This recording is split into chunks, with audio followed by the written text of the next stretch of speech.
तो कहानी की शुरुआत होती है और हम एक छोटे से और पुराने से एक थिएटर को देखते हैं। थिएटर के साथ साथ ये एक सर्कस भी था, लेकिन जो इसका स्टाइल था, यानी जिस तरह से इसको बनाया गया था, ये काफी पुराना था। इसीलिए इस मॉडर्न जमाने में इस नए दौर में कोई भी उनका शो देखने के लिए नहीं आता था। इस थिएटर में 4 लोग काम करते थे। एक होता है इनका लीडर, इनका सीनियर, जिसका नाम डॉक्टर परनासस होता है, जो एक बूढ़ा आदमी है और उसने अपना हुलिया ऐसे बनाया हुआ है जैसे वो एक जादूगर है। और ये बूढ़ा आदमी यानी कि डॉक्टर परनासस शराब बहुत पीता है। बाकी के 3 लोगों में उसकी अपनी बेटी भी शामिल है जिसका नाम वेलेंटीना होता है। एक इनके साथ होता है बोना आदमी और चौथा एक लड़का होता है जो कि असल में वेलेंटीना का दोस्त है। इस टाइम वेलेंटीना का दोस्त आसपास के लोगों को इकट्ठा करने की कोशिश कर रहा होता है डांस करके, लेकिन इसके बावजूद भी कोई भी इनके शो पर नहीं आता, जिस वजह से इन लोगों को काफी बुरा भी लगता है। अब इस टाइम इन्हें शो देखने वाले लोग तो नहीं मिलते, लेकिन कुछ शराबी जिन्होंने बहुत ज्यादा शराब पी होती है, उनमें से एक लड़का जिसने बहुत ज्यादा शराब पी होती है, वो वेलेंटीना को काफी घूर रहा होता है, यहाँ तक कि वो उसके पीछे पड़ जाता है। अब यहाँ पर हमें ये बात पता चलती है कि असल में यहाँ पर उनके पास एक अजीब सा शीशा भी है, जो कोई आम शीशा नहीं है बल्कि वो एक जादुई शीशा। तो शराबी से बचने के लिए वेलेंटीना उसी शीशे में चली जाती है, जहाँ वो शराबी भी उसके पीछे पीछे उस शीशे में ही चला जाता है। अंदर जाने के बाद वो आदमी देखता है कि ये जगह तो काफी बड़ी है और काफी अजीब भी है, लेकिन फिर भी वो इस पर ध्यान नहीं देता। उसको लगने लगता है कि मैं नशे में हूँ और शायद ये सब कुछ मुझे इसी वजह से ही नजर आ रहा, इसीलिए वो दोबारा से वेलेंटीना को ढूंढने लगता। लेकिन यहाँ वेलेंटीना उससे बचते हुए उसको टांग मार देती है। बाद में वो उसे काफी मारती है और वो शीशे से बाहर आ जाती है, लेकिन वो जो आदमी था वो वहाँ से बाहर नहीं आ पाता क्योंकि वो वहाँ पर फंस चुका था। जहाँ पहले तो उसका चेहरा बदल जाता है, जिसके बाद ये पूरी जगह जो कि पहले नकली लग रही थी अब ये बिल्कुल असली बन जाती है, जो कि असल में एक काफी खतरनाक जंगल था। और तो और अजीब से क्रिएचर्स और जानवर उस आदमी को नजर आने लगते हैं, यहाँ तक कि हाथ जैसी बड़ी सी कोई चीज उसे खींचकर आसमान में ले जाती है। फिर वो हाथ काफी ऊपर जाने के बाद उस आदमी को छोड़ देता है, लेकिन जब वो आदमी नीचे गिरता है तो उसको कुछ भी नहीं होता। तो अब यहाँ पर ये बात तो साफ हो गई थी कि ये दुनिया कोई असली दुनिया नहीं है, बल्कि ये तो है सिर्फ ख्यालों की दुनिया। लेकिन ये एक इंसान की यादों से, डर से और अच्छे बुरे कामों से बनती है। इन्हें जैसे इंसान की सोच होगी वैसे ही उसको ये दुनिया नजर आने लगेगी। अब यहाँ पर उस आदमी के पास 2 रास्ते होते हैं, एक होता है अच्छा रास्ता और एक होता है बुरा रास्ता। लेकिन वो बुरे रास्ते को चुनता है, यानी वो एक ऐसी जगह पर जाता है जहाँ पर शराब थी क्योंकि उसे शराब पीनी। लेकिन जैसे ही वो उसके अंदर जाता है तो वहाँ पर एक धमाका हो जाता है, जिसकी वजह से वो आदमी वहाँ से गायब हो जाता है। थिएटर के बाहर उस आदमी को ढूंढने के लिए पुलिस आती है। उसके दोस्त भी परेशान थे कि वो कहाँ पर चला गया है, क्योंकि ढूंढने पर भी वो कहीं नहीं मिल रहा था और उस शीशे पर भी शायद कैसे जाता, क्योंकि वो भी दिखने में एक आम शीशा ही लग रहा था। डॉक्टर परनासस पुलिस से कहते हैं कि शायद वो पिछले दरवाजे से यहाँ से चला गया होगा, वो यहाँ पर नहीं है। फिर इसके बाद ये चारों लोग किसी और जगह पर अपना शो लगाते, जहाँ एक बच्चा चुपके से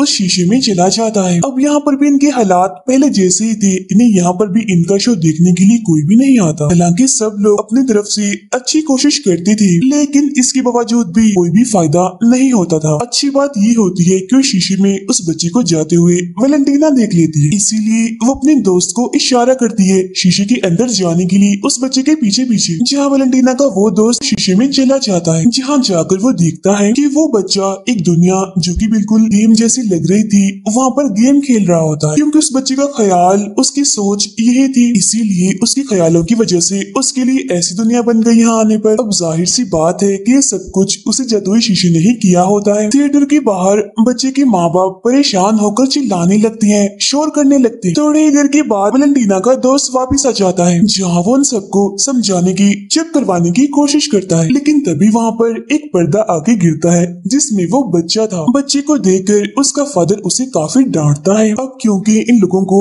यहाँ पर भी शो करने का कोई फायदा नहीं होता, इसीलिए वो लोग इस जगह को छोड़कर कहीं और जाने वाले थे। अब यहाँ पर वेलेंटीना का दोस्त उससे उसकी उम्र पूछता है, यानी कि तुम कितने साल की हो? थोड़े दिन के बाद मैं 16 साल की होने वाली हूँ। लेकिन यहाँ पर डॉक्टर परनासस भी वेलेंटीना के 16 साल की होने की वजह से काफी परेशान लग रहे थे, जिसके बाद वो वेलेंटीना को बुलाते हैं और उसे अपनी एक कहानी सुनाते हैं। वो बताते हैं कि काफी सालों पहले जब मैं और मेरे सिपाही एक मंदिर में रहा करती थी तब मैं वहाँ पर सब लोगों को कहानियाँ सुनाया करता था और हमारा मानना था कि पूरी दुनिया इन कहानियों पर ही टिकी हुई है। एक दिन शैतान मुझसे मिलने आया, जहाँ पहले तो उसने मुझसे बहुत सारे सवाल पूछे और बाद में उसने मेरे साथियों के मुंह ही बंद कर दिए, इन्हें जिससे वो कुछ बोल ना पाए। फिर उस शैतान ने मुझसे कहा कि देखो अभी भी तो ये दुनिया ठीक से काम कर रही है ना, तो इसका मतलब ये है कि तुम लोगों की कहानियों की वजह से दुनिया नहीं चल रही। और साथ ही फिर उस शैतान ने मुझसे एक शर्त भी लगाई, लेकिन मैं उस शर्त में हार गया और वो शैतान इसमें जीत गया। अब असल में यहाँ पर परनासस ने पूरी कहानी तो सुनाई ही नहीं होती, इन्हीं कहानी उसने अधूरी ही छोड़ दी,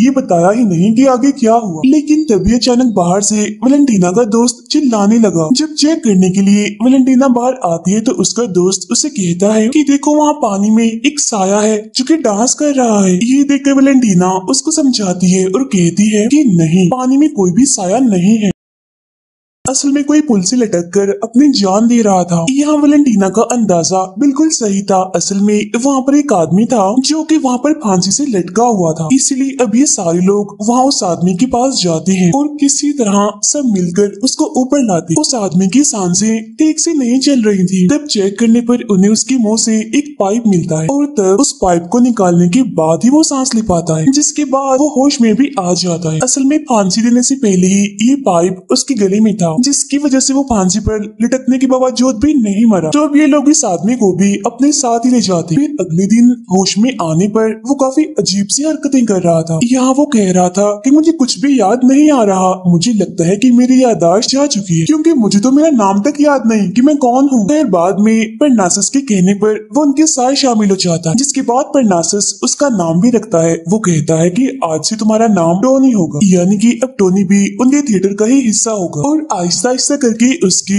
और वैलेंटीना की दोस्ती होने लगी, जिस वजह से वैलेंटीना के दोस्त को जलन भी होती है। पर एक दिन इसी तरह वो शो कर रहे थे, लेकिन परनासस ने फिर से इतनी शराब पी ली थी जिसकी वजह से वो गिर जाता है, जहाँ उसके सर पर चोट लग जाती है। फिर हमें टोनी के बारे में पता चलता है कि वो लोगों को इकट्ठा करने में काफी अच्छा है, काफी माहिर है, लेकिन अब क्योंकि परनासस को चोट लगी थी इसलिए वो आज शो नहीं करती। उसी रात शैतान दोबारा से आता है परनासस के पास, जहाँ वो उसको नींद से जगाता है और कहता है कि जब वैलेंटीना 16 साल की हो जाएगी तो उसको मैं अपने साथ ले जाऊंगा, क्योंकि जो शर्त परनासस ने शैतान से लगाई थी, यानी जो वो हार गए थे, तो वो शर्त असल में यही थी। यह डॉक्टर परनासस अपनी बेटी वैलेंटीना को शैतान को देना नहीं चाहते थे, इसीलिए एक बार फिर से वो शैतान से एक शर्त लगाते। अब की बार शर्त कुछ यूँ थी कि अगर वैलेंटीना की 16 साल की होने से पहले परनासस ने 5 सोल्स को, इनकी 5 आत्माओं को इकट्ठा कर लिया, तो तब परनासस शर्त को जीत जाएगा, जिसके बदले में शैतान वैलेंटीना को अपने साथ नहीं ले जाएगा। लेकिन अगर परनासस ने सोल्स को, आत्माओं को इकट्ठा ना किया, तो फिर शैतान वैलेंटीना को अपने साथ हमेशा हमेशा के लिए ले जाएगा, जिसकी वजह से जाहिर सी बात है कि परनासस शर्त को हार जाएगा। अब 2 दिन के बाद वैलेंटीना ने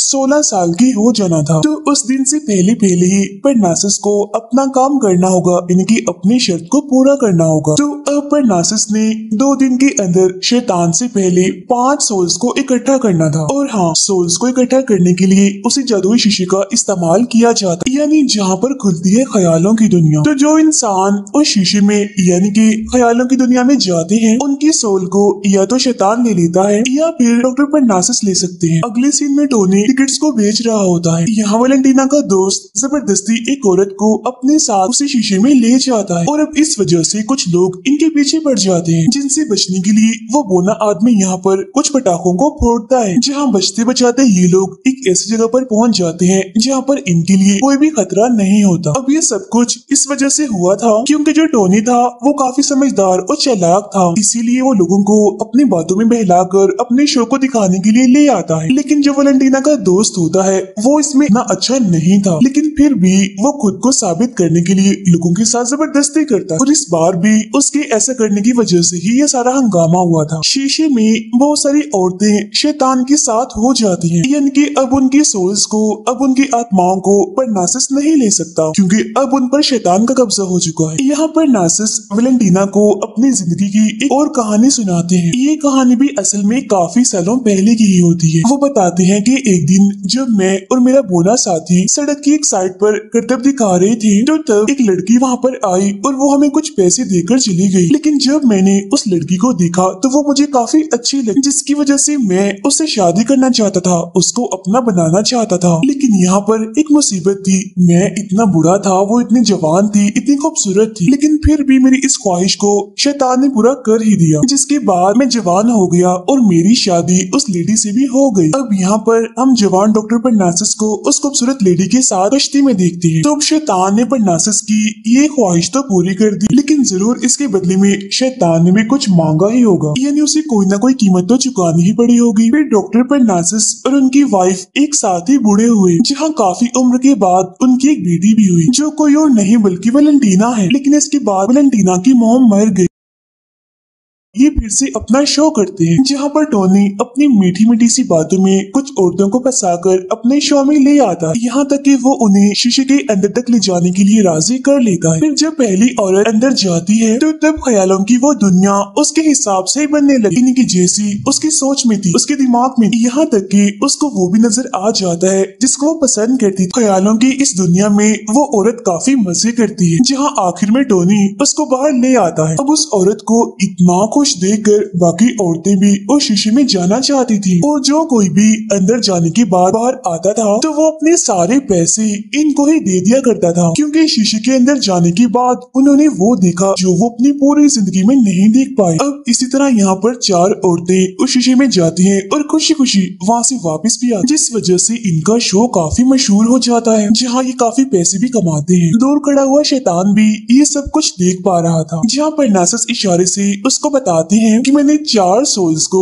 4 आत्माओं को इकट्ठा कर लिया है। और तभी यहाँ पर कुछ गुंडे आ जाते हैं, जिनमें से एक शो करते हुए टोनी को पहचान लेता है, जिसकी वजह से अब ये चारों गुंडे टोनी के पीछे पड़ जाते हैं, जहाँ टोनी उनसे बचने के लिए उस शीशे में चला जाता है। असल में टोनी की याददाश्त वापस आ चुकी थी और उसे याद आ जाता है कि ये लोग कौन हैं, ये खतरनाक लोग हैं। और अब ये चारों गुंडे भी टोनी को पकड़ने के लिए शीशे के अंदर चले जाते हैं, जहाँ इनके साथ ही वैलेंटीना का दोस्त भी आता है और वो इनकी बातें सुन लेता है। यहाँ वो गुंडे बातें कर रहे होते हैं कि टोनी ने हमारे पैसे चुरा लिए हैं, इसीलिए अब उसको उनके सारे पैसे वापस लौटाने होंगे। अब यहाँ वैलेंटीना का दोस्त टोनी को बचाना चाहता था, लेकिन उन गुंडों में से एक उसे जोरदार मुक्का मारकर बेहोश कर देता। अब क्योंकि ये ख्याली दुनिया थी, इसीलिए इन सबको रोकने के लिए परनासस का एक काफी बड़ा स्टैचू जमीन से निकलकर इन सबको चुपचाप यहाँ से बाहर निकलने के लिए कहता है। लेकिन वो चारों लोग भागकर एक काफी बड़ी सी औरत के अंदर चले जाते हैं, यानी कि उसके कपड़ों में, जहाँ पर एक काफी बड़ा धमाका होता है और यहीं पर इन चारों की मौत हो जाती है। अब यहाँ पर ये समझाने की कोशिश की गई है कि अगर कोई इंसान अपने ख्याल में भी बुराई का सोचेगा तो शैतान उसे अपने साथ हेल में यानी जहन्नुम में ले जाएगा। अब उस बड़ी सी औरत का सर उसके धड़ से अलग होता है और हम देखते हैं कि उसके अंदर से शैतान निकलकर बाहर आता है। तो इसका मतलब ये था कि चारों गुंडों के सोल को